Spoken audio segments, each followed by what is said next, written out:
with the media. The person interviewing me, finding out that I was a former student, wanted to portray me as some kind of victim. And so I'm nobody's victim.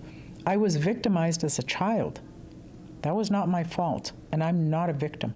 As for the papal apology, at this point, for Pierre, it's meaningless. It would have meant a lot more to my mother's generation than it does to mine, quite frankly. Brendan Coulter, CBC News, Cranbrook. Stories about the residential schools can be unsettling. If you or anyone you know needs support, you can access emotional and crisis referral services by calling the 24-hour crisis line. The number is there on your screen. It's 1-866-925-4419. And we'll have more BC reaction to the Pope's apology. And I'll speak with a residential school survivor now, the Canadian ambassador for reconciliation. That's coming up later in the show. The Independent Investigations Office has been called in after a man was shot dead by RCMP this morning in Surrey. Mounties say they received a complaint of an attempted robbery near 144th Street and 108 Avenue around 5:40 this morning. The caller said a man pulled out a weapon on her, and a minute later, a man called to say he was the victim of a carjacking nearby.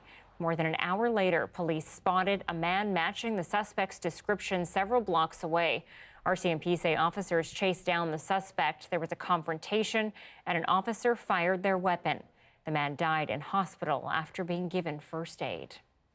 The essence of our investigation is to determine whether or not the officer's actions were justified at law. In particular, in a case like this, we'll have to look at what risk, if any, was the individual posing to the officer involved, either to the officer or other people, and was it the type of risk that would justify the use of lethal force?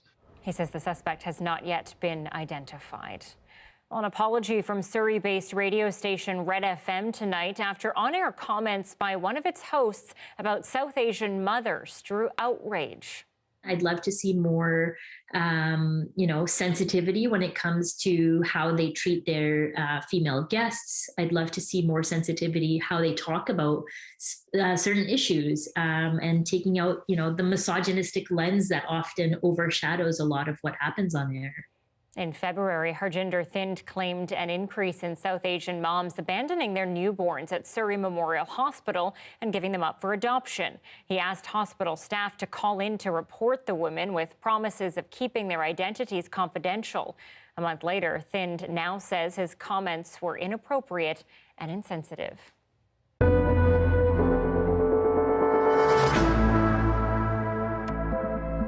Big day today as travel restrictions have eased for fully vaccinated people coming back into Canada. And of course, that has meant a steady stream of British Columbians heading through the border into Washington. You no longer need to show proof of negative tests to come back home.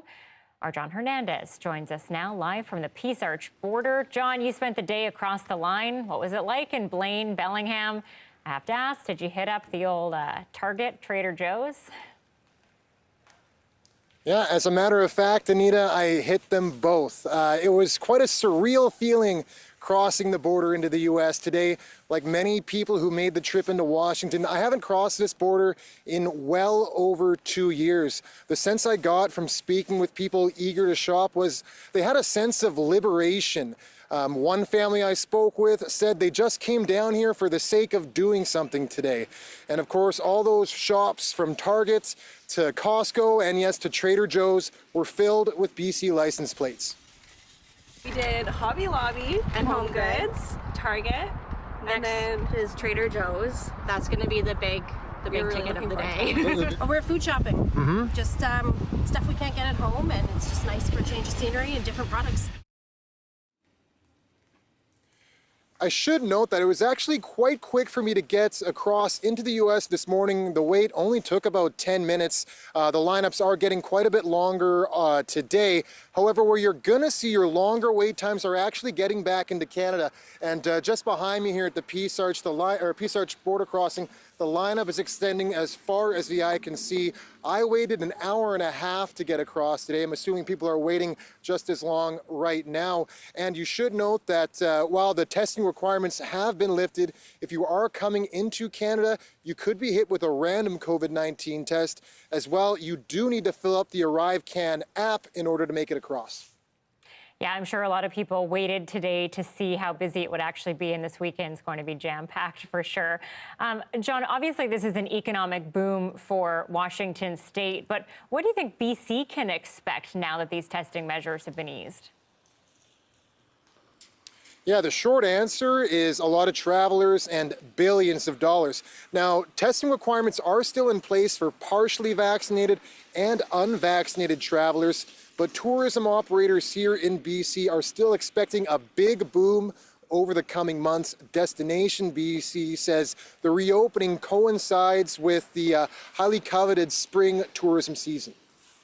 For context, in 2019, tourism in British Columbia was a $20 billion industry. That dropped by 70% in 2020 and 2021. And so that is a significant impact on the economy in British Columbia as a whole. And of course, BC will expect an even larger influx of visitors come that peak summer tourism season just a few months ahead. Anita. CBC's John Hernandez live at the Peace Arch border for us tonight. John, I got to say I'm jealous of you. Hope I get to make it down there soon. Well, the number of COVID-related deaths in BC has now passed 3,000. 4 more people have died in the past day, bringing the total over the course of the pandemic to 3,002. There are 274 patients in hospital, a small drop from yesterday with 35 in critical care.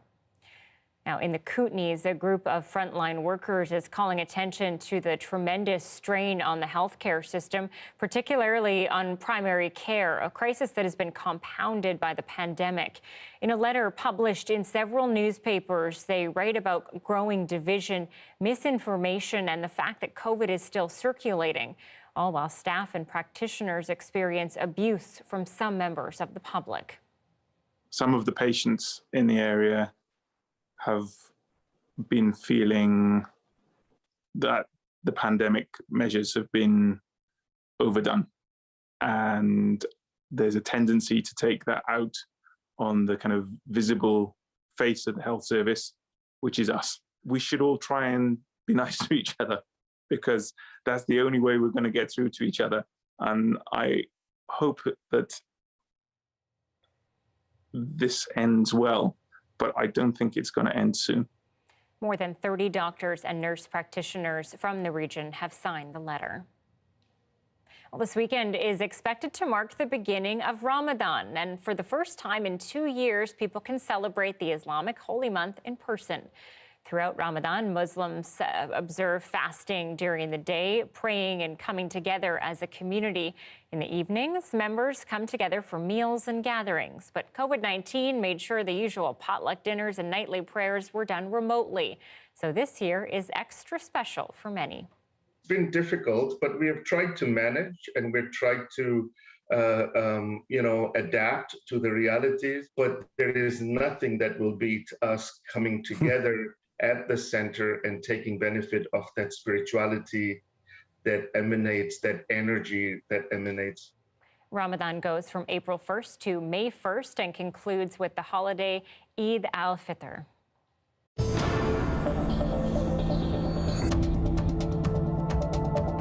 Today marks the official start to wildfire season in BC, but it still feels like yesterday we were battling one of the most destructive seasons to date.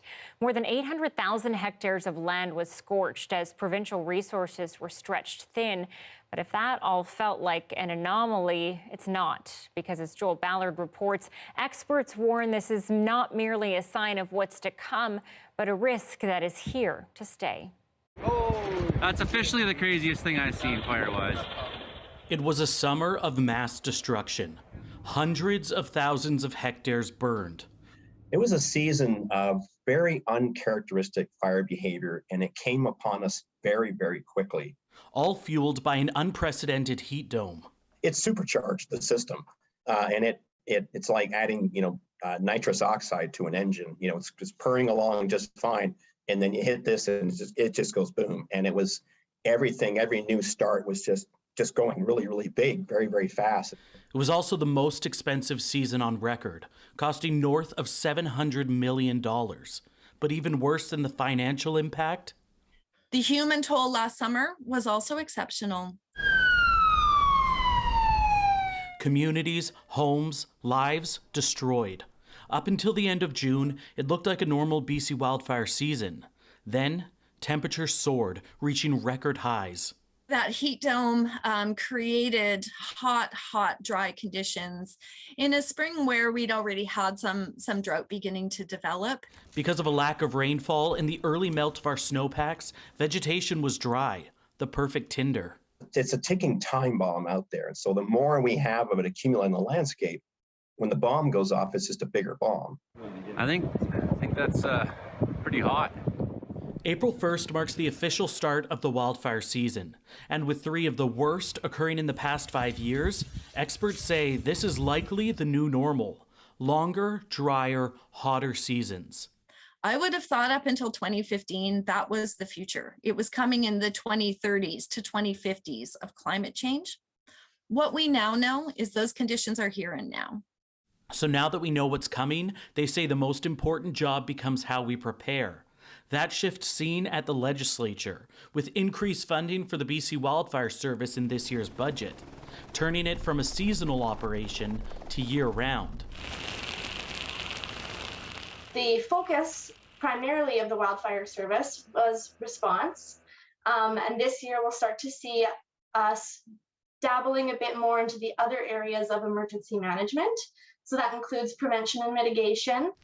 And she says that responsibility falls to all of us, from prescribed burning by the service to local municipal governments and homeowners keeping their properties fire smart, and each individual making sure they aren't a fire starter. Joel Ballard, CBC News, Vancouver. And coming up very soon, we will take a closer look at what's being done to make cities, towns, and homes more resilient with wildfires expected to worsen. Okay, important news for soccer fans. We now know which teams Canada will face in the first round of the FIFA Men's World Cup. Their first match is against Belgium, and they are in Group F along with Morocco and Croatia. The tournament begins in November in Qatar. Here's the very end of the draw with Canada being selected last. We had to wait for that, and the reaction from the national team coach. Last ball, Laura. Please be Canada. Tranquilo. Canada. And it is Canada are participating in their second FIFA World Cup, 36 years after their debut in 1986. They were unbeaten in their first 70 matches of qualifying for Qatar 2022. This is real. Canada's on the big stage now, and we're not just heading to Qatar. We're ready to play in Qatar, where we know the teams we've got, and we've got a wonderful opportunity ahead of us. Everything that came out of that draw was just opportunity for this country. The players, personally, professionally, the team, collectively, and as a country. What an opportunity. Super exciting for Canada. I mean, not the easiest draw in the world, but we'll also have to learn, I guess, to play in 35-degree heat in Qatar. Yeah, although I was thinking it could have been worse. They could have been going up against Germany or France or something. So yeah, not bad. Could be worse, but I'm looking forward to it. Maybe not so much the 35-degree weather if you happen to find yourself there. Back home, though, what we're dealing with? It's the rain. I mentioned this yesterday, but, we had the special weather statement that was issued earlier today. And this has to do with a weather system that's approaching the coast for mostly Sunday into Monday. And there's a significant amount of rain possible for some areas, especially in upsloping regions across the lower Sunshine Coast and the lower Fraser Valley. So that's something we're going to have to watch here. It's not so much the temperatures, It is the rainfall. The showers that we've seen today, they're kind of clearing out as we head into the evening hours tonight.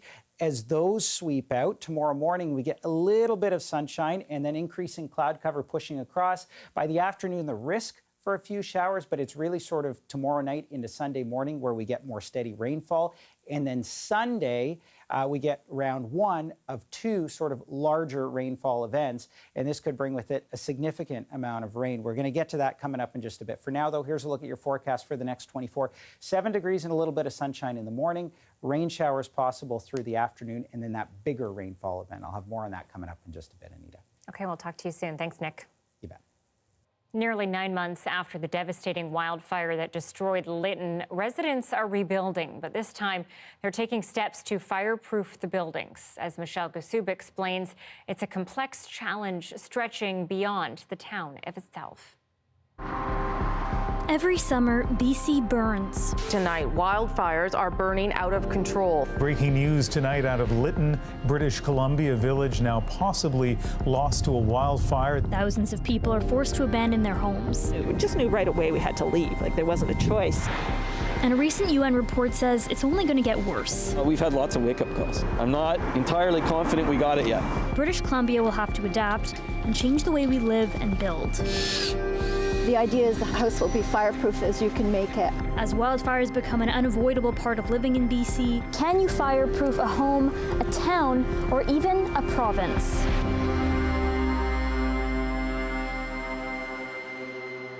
The village of Lytton is about a 3.5-hour drive from Vancouver. In June 2021, a massive wildfire ripped through town, destroying almost the entire village, and 2 people died. 8 months later, people in Lytton are still trying to rebuild. So we're headed to see Tricia Thorpe and her husband Don. They lost their home and a bunch of their animals in the fire, and they're now rebuilding their house, and their goal is to make their entire property as fireproof as possible. Okay, that does not usually happen. There you go. One out. There you go. Good girl. Okay, let's try that a different way. This is Dahlia. Dahlia is going to have babies. Oh, wow. Probably in the next month. We don't want it to come in the same direction and take us out again. We're going to do everything we can to stop that from happening. When we built the garden shed is actually standalone electrical. And underneath here is our electrical. It's all buried, so again, can't get right at the house. So this is your normal piece, and then these are your corners. Trish and Dawn's new home is built out of fire-rated materials, like a metal roof, concrete floors, and concrete foam. Just like Lego. They literally just snap on top of each other. Once we get that, we'll be trying to figure out this part, because you need plants. You can't have a house just sitting in the middle of dirt or concrete or whatever. That doesn't make it a home. I think FireSmart puts it out. There's a pamphlet that's about 25 pages long, and it talks about the kind of plants that you can put. Deciduous plants, cherry trees, things like that you can plant that will be somewhat fireproof, as opposed to coniferous, which we had a lot of at one point. It's got to be a compromise. Did you consider moving after what happened? Yeah, but I'm not gonna lie, I did. We did. We talked about it. We talked about it in the first 24 hours when we thought all of our animals had died, and there was literally nothing to go back to. We talked about starting fresh, and then one of the reasons we came back was literally the community.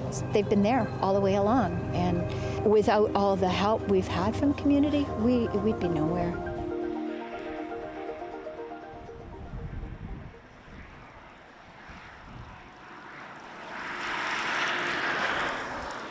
We're walking through the village of Lytton now. We're wearing our N95 masks. They are recommended even outdoors here because of the level of toxins from what is coming up off of everything that burned last summer. And it's really eerie to see just how little has changed in the past 8 months.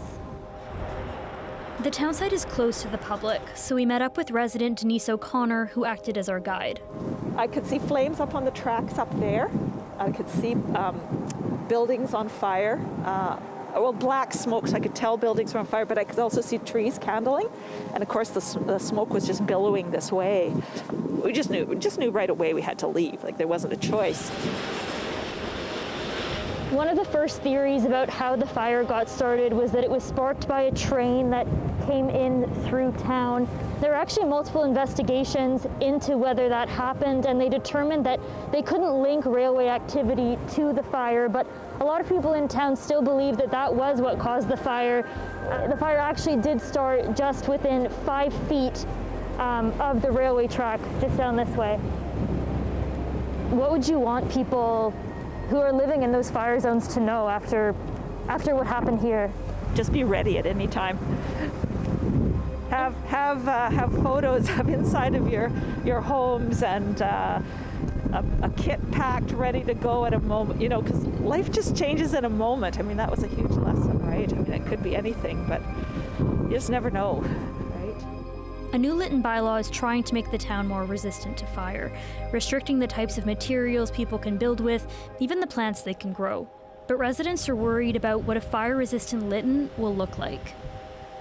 How do we survive here in Lytton without trees for shade? I don't want to live in a community or a house that's surrounded by just cement and rocks. And, you know, I want to have a barbecue. I want to have flower pots. I want to have a garden.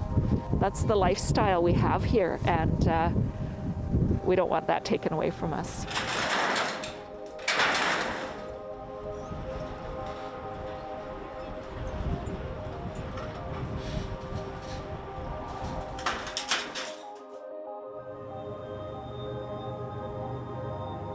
It's not just BC towns across the interior and the north that are at risk. Vancouver's North Shore has seen brush fires before, and experts say fireproofing is needed here too. If you were to look down this whole Capilano Road, there's lots of trees that are all over the properties, hanging over the roofs, leaving a lot of material that would be combustible on the roof. You'll notice this house has no trees overhanging or not very close to the roof. Certainly this house is got a better chance than probably 70% of these houses down this block. It's right next to a cedar fence. Blackwell has worked on fire resiliency plans for governments for over 2 decades, but says most of them have sat on shelves. And do you think Lytton will be a wake-up call? Well, we've had lots of wake-up calls. Fort McMurray was a wake-up call. Slave Lake was a wake-up call. Kelowna was a wake-up call. You've got numerous fires in California. I don't know what's a wake-up call. I'm not entirely confident we got it yet. Fire mitigation isn't new. Indigenous people in BC have been doing it for centuries in a practice called cultural burning. It's when controlled fires are set on purpose in the winter and spring. The thing with cultural burning and why it works so well is because you create an area that doesn't have those fuel accumulations. So when you have a low intensity wildfire coming across, it bumps into that area that now no longer has any fuel and can't go anywhere else. It just stops because there's no fuel for it to consume. If you're going out in the spring and the snow line's this far up the mountain, you start here and just kind of follow the snow line as the snow recedes up the hill. You keep following it. So even if the fire were to, something crazy were to happen and it were to get away early spring, fuel is gone. It won't be there for a couple of years. So if a fire does come through that area, it just basically goes out. Cultural burning used to be widespread in BC and it was effective, but colonial laws put a halt to the practice. But if we can get back to those practices of doing those smaller burns all over the place and kind of, do a burn here and then a burn here 2 years later and making basically a mosaic of burn patterns across the landscape, that'll have the biggest impact in terms of reducing the intensity of these big landscape fires. First Nations are working with the province to bring cultural burning back. The UN has called for more preventative approaches to catastrophic wildfires like these, and BC is moving to make its wildfire service operational year-round. From building materials to bylaws, fireproofing has to happen at every level. As next fire season approaches, the province will need every tool to keep BC from burning again.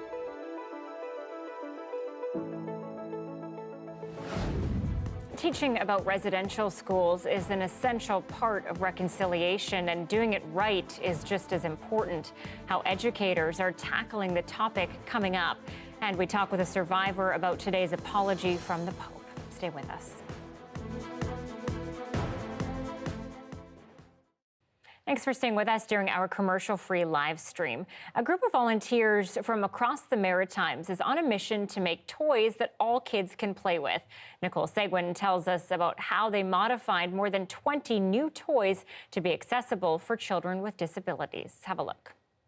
These may look like average toys, but they're far from it. These toys are unfortunately incredibly expensive. Emily Goulet runs an accessible toy library at the IWK for preschoolers with complex communication needs or physical disabilities. But these adapted toys can cost anywhere from $150 to $300 each. Last week, she received a donation of 20 new toys from a local group called Makers Making Change. There's nothing I hate more than giving a toy to a family and saying, and we'll need that back in 2 weeks. So I'm really excited to be able to say, here's a toy, and you can keep it. Store-bought toys often have small buttons and parts that can make them hard for children with disabilities to play with by themselves. That's where the Switch comes in. It's a button that can be modified for any child's specific needs. It can be large, easy to push, or have a long cord. So many of the kids that we see don't have a lot of independent control over things in their environments, and rely on adults a lot to control some of the things around them. And so being able to use a switch and activate a toy, or choose to not activate a toy, is huge. Makers Making Change usually focuses on assistive technology for adults, but recently started working on toys. It's really great to know that these kids are going to be able to have their hands on that tech really early, and it's going to help them later in life too, to be able to use their assistive tech more effectively. They open the toy up, change the wiring, and drill some holes for the switch adapters. Cameron says the plans for the toys are available online and anyone can do it. You do not need to be, a class of engineers to do this. We have students as young as grade 5 making switches. The group is always looking for more volunteers across the Maritimes. Cameron says anyone who's interested can reach out on the organization's website if they want to lend a hand. Nicola Sagan, CBC News, Halifax.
The history of Canada's residential schools is difficult to talk about. Deanna Sumanak-Johnson is looking at how educators are finding innovative ways to teach about a horrific history.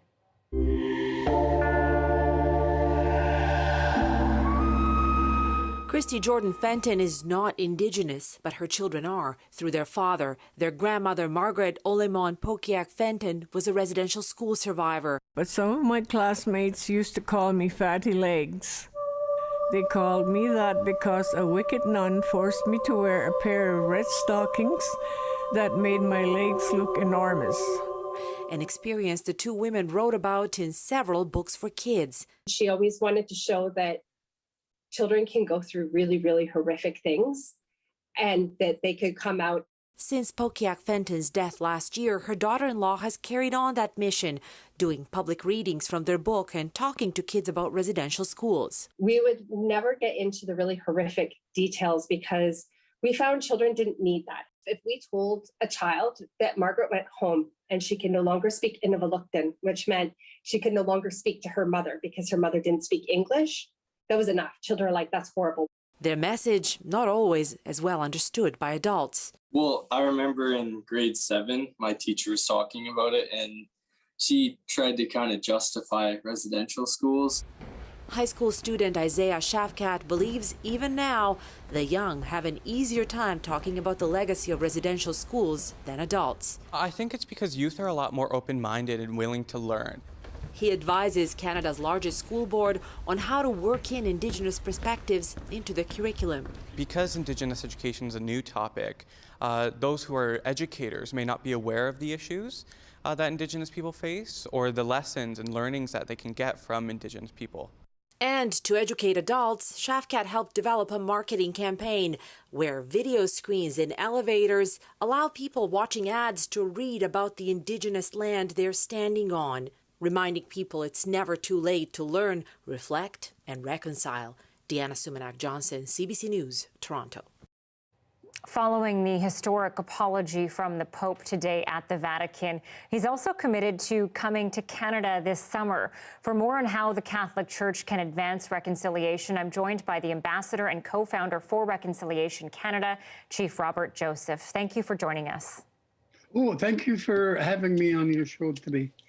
Chief Joseph, centuries worth of pain and abuse amounted to the Pope uttering those words of remorse earlier today. I know you say the apology included more than what you expected. Can you talk about how? How so? Yeah, I was in the previous delegation to Rome a few years ago, and I'm noticing the degree of interaction between this group and the Vatican, and it's much more, it seems, full, much more real engagement, and each of them committed in some way to having a dialogue or discussion that would propel the idea of reconciliation forward. I'm really hoping that's the case. Well, can you talk about that a little bit more? How does this apology help with reconciliation and understanding going forward? What does it change, or what do you hope it will change?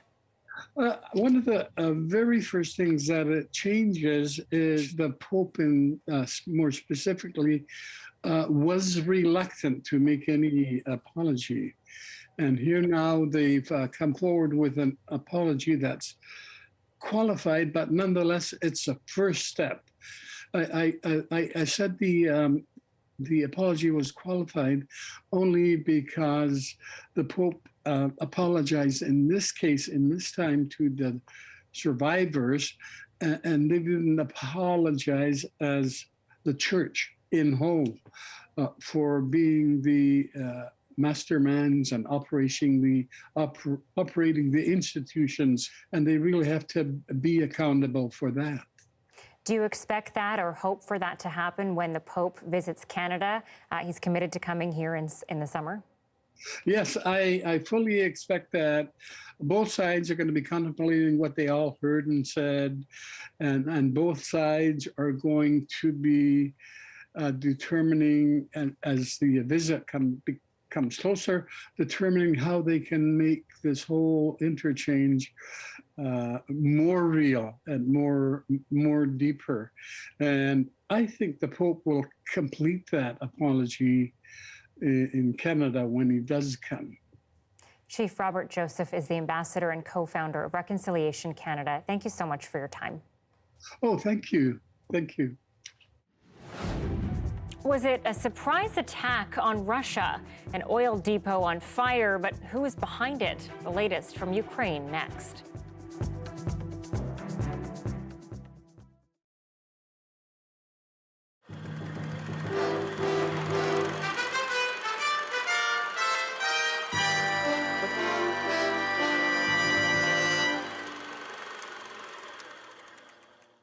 Canada and BC have spent over $500 million on the treaty process, with not one treaty to show for it, other than the Niska deal, which was outside of that process. In fact, talks ground to a halt when the BC Liberals came to power last year, promising a controversial referendum on treaty negotiations. 16 questions were drafted to shape the government's position on issues such as self-government, land use, and hunting and fishing rights. Those will be sent to all British Columbians in a mail-in ballot this spring. I have a personal interest in this Haida First Nations case. leaders have widely condemned the draft questions. We're not about to consent to a narrow mandate that we suspect will arise as a result of the answers to these questions. But ultimately, they don't matter. We have a legal right, and if something should inform their negotiations, it should be the courts of this land. The masks tell a history of the Haida Nation. Today, a new page in their history as the Haida launched a lawsuit demanding title to what they say is their land. It's our land, and it's not for sale. Most Canadians know this as the Queen Charlotte Islands. To the Haida, it's called Haida Gwaii. The lawsuit claims title to its forests, fisheries, and even offshore oil. We're not opposed to resource development. What we want is resource development that's sustainable and ecologically responsible. We haven't got that now. We've got to change things to make that happen. Every spring they create a cascade of pink blossoms, but once they've fallen, it's all too easy to see what afflicts most of Vancouver's Japanese cherry trees. A tree like this, for instance, you can see some obvious problems with bacteria and some galls and swellings up here, some dying branches. It's got some insect damage here on the lower leaves and a little bit of brown rot. Vancouver's first Japanese cherry trees were a gift from Yokohama, Japan 50 years ago.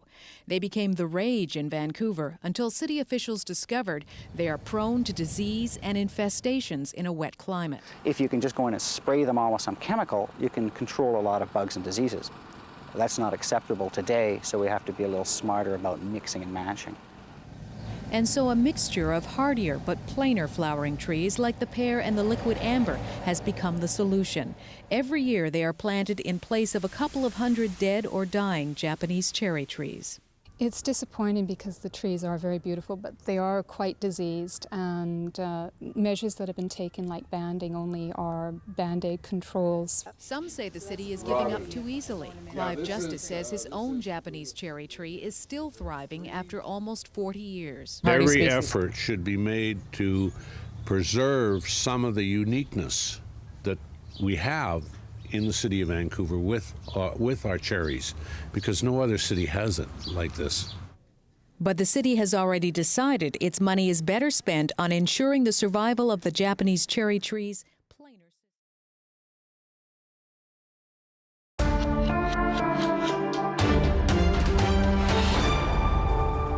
Let's turn now to the war in Ukraine and day 37 of Russia's siege. More people have escaped the strategically important city of Mariupol. Tens of thousands still remain trapped. Salima Shivji spoke with a few of the people who managed to get out. A tentative path towards Mariupol, buses escorted by emergency vehicles. During a fragile, promised stop in the fighting. It didn't last long enough to get many people out, only a trickle. A larger scale evacuation and attempts to deliver aid, impossible, the Red Cross said. They had to postpone. Mariupol is battered and destroyed, its people desperate to leave. This is the chaos of life in a city besieged, emerging after the shelling only to see more destruction. Those who've managed to escape Mariupol are scarred. I'm empty inside, Olena Sinilova tells me. It was so awful, so many bodies buried. We drove out in a dented car under a barrage of rockets. 8-year-old Yehor gets up at 5 every morning, waiting for the bombs to drop. His father worries constantly. We were completely cut off. No water, no gas, no power. Many in Mariupol will not be able to get out. His own mother, he says, was forcibly deported to Russia. And yet he's not without hope. It may not be for a long time, but I will go back, Andriy vows, to rebuild my city.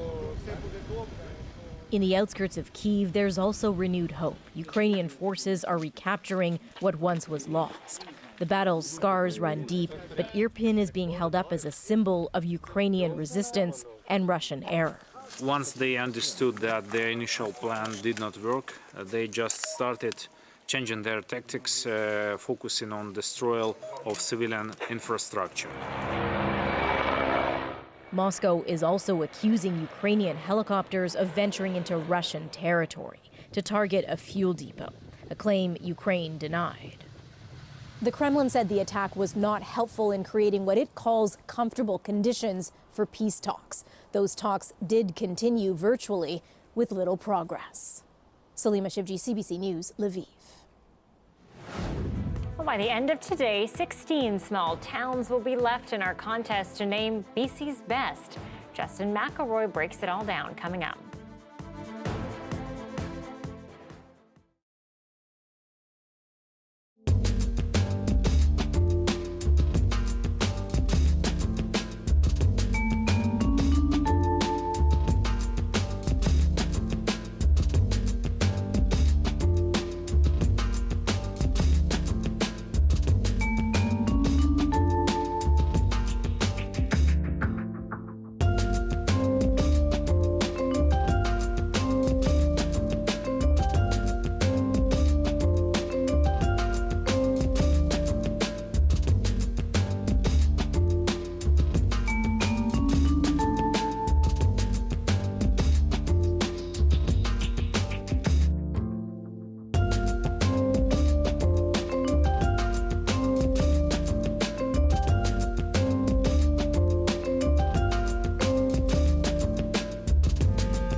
It's that time in our show, time to take stock of our mostly friendly competition to crown BC's best small town.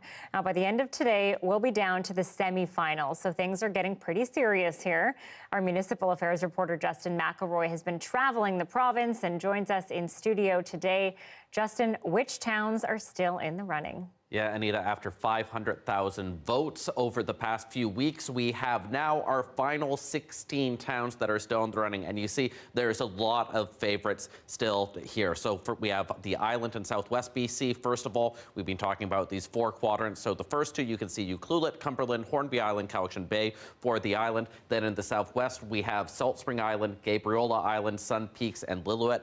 Then if you go further afield, the final 8 for the rest of the province, the interior, you can see Nelson, Revelstoke, Osoyoos, Kimberley. That's going to be a tough Final Four just for itself. And in the north, Smithers, Quesnel, Bella Coola, and the village of Queen Charlotte. So voting for the north still open until 10 p.m. tonight. That Tumbler Ridge-Quesnel matchup is still tight, so Quesnel might not make it. But as of right now, those are the 16 towns that are going to be going to head-to-head next week as we start to get to the final stretch of this competition. I gotta wonder how many people in this province have actually been to all of those towns. I think I've been to 3. So You know, I think it's 10 or 11 for me, but it's just such a big province. You can't get to them all. this is very true. So which towns are emerging as the favorites? Well, when you look at the total number of votes that they've gotten and the percentages that they've won by, you look at Salt Spring Island, that's a heavy contender. Ucluelet on Vancouver Island along with Cumberland. But in the interior as well, Nelson and Revelstoke have been doing well the entire time, have a lot of support. We've said all along, it's towns that have a fair number of people, but also a fair number of people that go through them each year. They're big tourist destinations. There's a lot of love inside and outside. So the voting gets even tougher over the next few weeks, and it'll be fascinating to see which ones go to the Final Four over the next week or 2. We'll be watching. Justin McElroy with us tonight. Thanks. Thanks, Anita. Johanna is off this week. Nick Czernkovich joins us now with the weather. Nick, I know a lot of rain is expected over the coming days in some parts of the province. Are there any concerns? Yeah, unfortunately there are, Anita, especially in some of the upsloping areas. This system, unlike the ones we've seen over the last week, is packing quite a bit of moisture in it. So in the upsloping areas, we're looking at rainfall totals that'll likely exceed 100 millimeters of rain. And so with that, we're talking about localized flooding, heavy rainfall, of course, in some places, and strong winds to boot as well. So this is something we're going to have to watch, and probably not getting a good handle on exact models for about another, exact amounts for about another 24 hours or so. So special weather statements in effect right now. I expect likely some warnings, though, as we head into the weekend.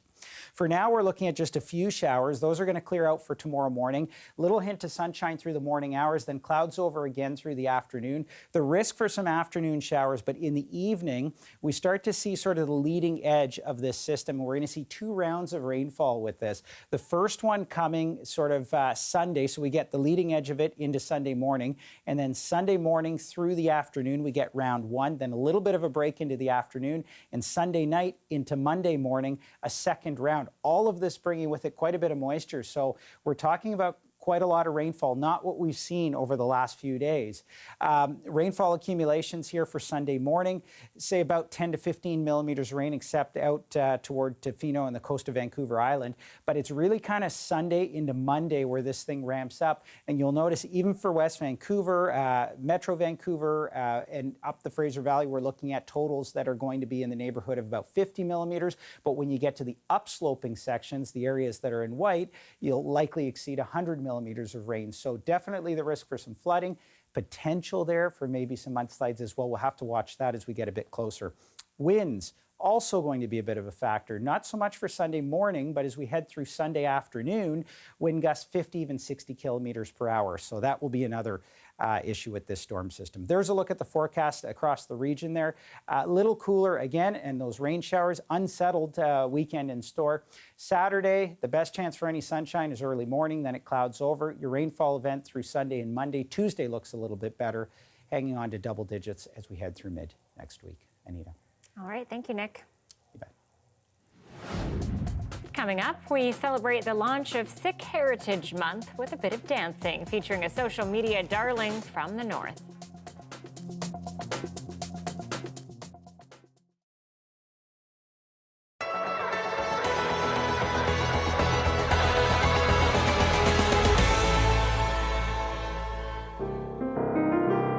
That's Frances Royal on the grand piano. She's playing one of the most recognizable TV themes around. Now, for we Game of Thrones junkies, this tune signified 2 things: don't interrupt me, and what battle's coming up. For Frances Royal, it signifies something totally different. It's another example of modal music. The whole modal system comes into being with Gregorian chant. Modal music might have started with Gregorian chants, but it continues for composers as a way to hook listeners, almost the thing that makes the work instantly hummable or an earworm. Not entirely in Mixolydian, but probably the most famous hook from it is. Who remembers this song by the Kinks?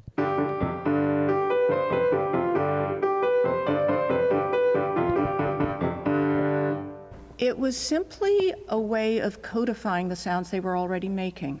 So they applied names to different types of modes.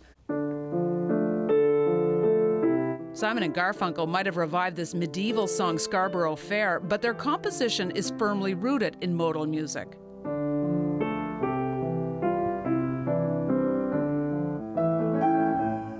Same for this one.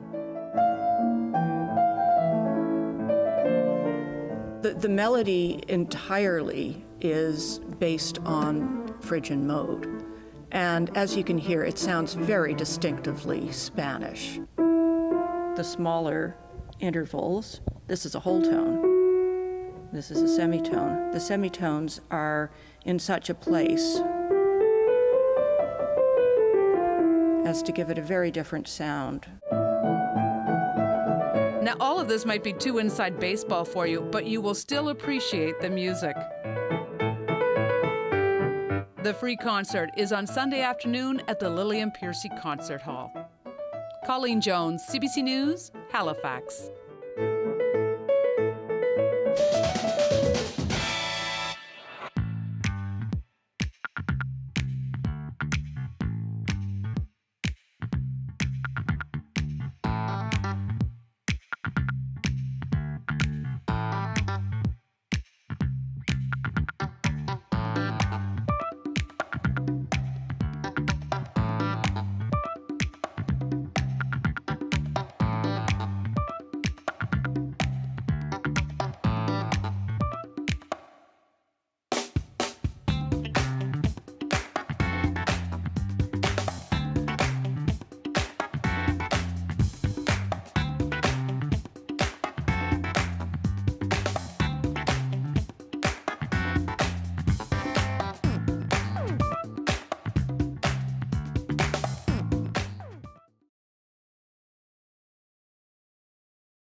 Our colleagues at CBC Arts have created a video of Bhangra dancers across Canada, led by Yukon's dance sensation Gurdeep Pandher. It's a celebration of the start of Sikh Heritage Month, and if you feel like jumping to the beat, you're not alone. Hello everyone, Sat Shri Akal, happy Sikh Heritage Month.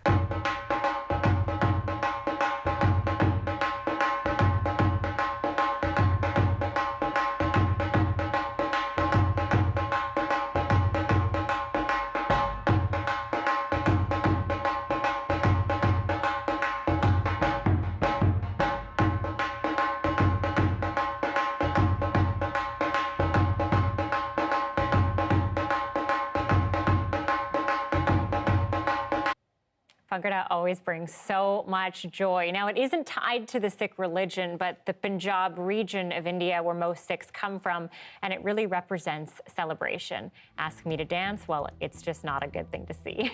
Thanks for sticking with us tonight on CBC Vancouver News. Have a wonderful weekend.